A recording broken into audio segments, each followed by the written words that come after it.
मंडळी, online order आल्यात की माझ्या मनात जशी भीती असते तशीच कस्टमरच्याही मनात असते, यात काही शंकाच नाही.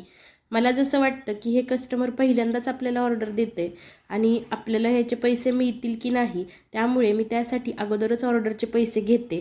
पण तसंच कस्टमरच्याही मनात भीती असते की आपण यांना आता सगळे पैसे दिलेले आहेत, पण ऑर्डर जर आपल्याला आली नाही तर काय करायचे.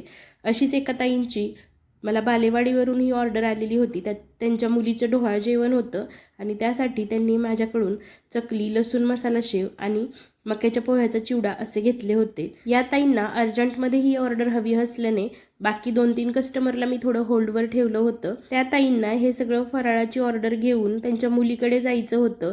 त्यांना ही ऑर्डर पोहोचेपर्यंत मनामध्ये धाकधूक होती आणि त्या मला 2-3 वेळा फोन करून विचारत सुद्धा होत्या की ऑर्डर वेळेवर येईल ना हो ताई, तुम्ही व्यवस्थित पाठवाल ना वेळेवर. तसं त्यांना टेन्शनच आलं होतं. त्यांनी बोलूनही दाखवलं.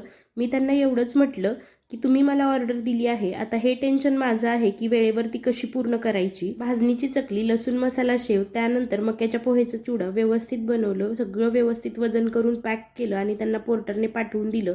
त्यांचा फोनसुद्धा आला आणि छान फीडबॅकसुद्धा आला. तुम्हालाही असे काही पदार्थ ऑर्डर करायचे असतील तर स्क्रीनवरती नंबर दिलेला आहे, तिथे नक्की कॉन्टॅक्ट करा. धन्यवाद.